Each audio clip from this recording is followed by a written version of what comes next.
Favorável, deputado César Conago, que está aguardando há um certo tempo na tribuna. Vossa Excelência, a palavra.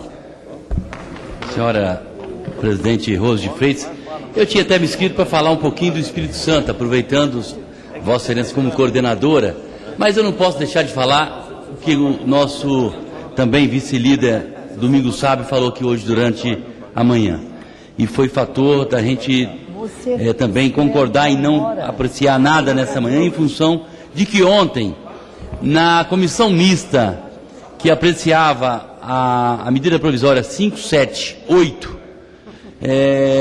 nós, em função da complexidade de um PLV apresentado pelo relator digníssimo deputado João Magalhães, de 2 artigos, com 39 artigos, um relatório que foi lido à tarde e que à noite já tinha mudanças de forma e de alguma coisa de conteúdo. E aí, caríssimos deputados e aqueles que nos assistem, além de novos 37 artigos, temas extremamente complicados. Citaria um.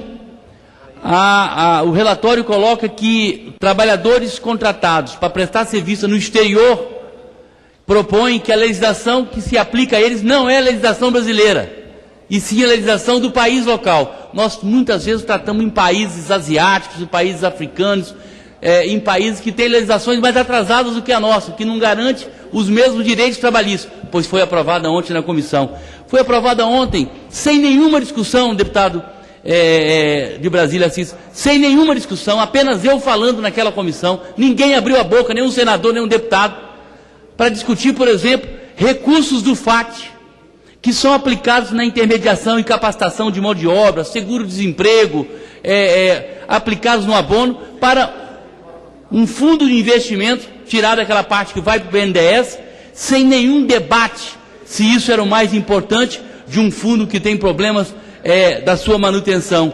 Também e principalmente, aí vem nosso protesto. Do artigo 16 ao artigo 37 são criados 8.240 cargos de forma inconstitucional, de iniciativa de deputados, que eu nunca vi o vício de iniciativa ser sanado, porque na casa transita alguma coisa da presidente.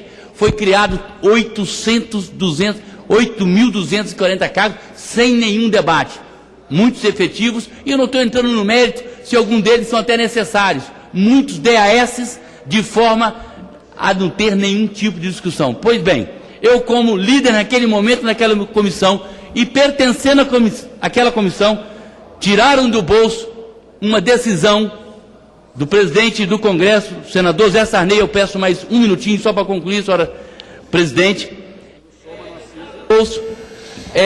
Uma decisão que, na verdade, interpretaram o contrário do que está falando nessa decisão. O membro da comissão pode sim pedir verificação de quórum. Pois bem, eram para ter 7 senadores, tinham 2. Eram para ter 7 deputados, tinham mais de 7 até. Tinha outros suplentes. Pois bem, de forma ilegal, de forma tratorando uma decisão de que nas comissões os deputados não podem ter cerceados os seus direitos de iniciativa de pedir verificação de quórum. Eu sou membro daquela comissão mista. Atropelaram e aprovaram sem nenhuma manifestação de um sequer membro daquela comissão. Fizeram uma reunião em meia hora, porque fiz vários pedidos, vários destaques, por isso ela não durou talvez 5, 10 minutos, e aprovaram algo que, na minha visão, já falei em nome do PSDB naquela comissão, e aqui repito, entraremos na justiça se o PSDB, se essa casa consolidar 8.240 cargos na forma proposta inconstitucional, entraremos na justiça, porque, na verdade, não podemos tratar dessa forma, tornar uma prática, vício de iniciativa, criação de cargo é exclusivo da presidente da República, e ela não assinou essa medida provisória, assinou com 2 artigos, colocaram 39 artigos, e a revelia da Constituição aprovaram ontem o PLV do digníssimo deputado João Magalhães. Por isso, o nosso protesto, e nós vamos recorrer ao presidente do Congresso da decisão de ontem para anular aquela reunião da comissão mista. Muito obrigado pela tolerância, senhora presidente.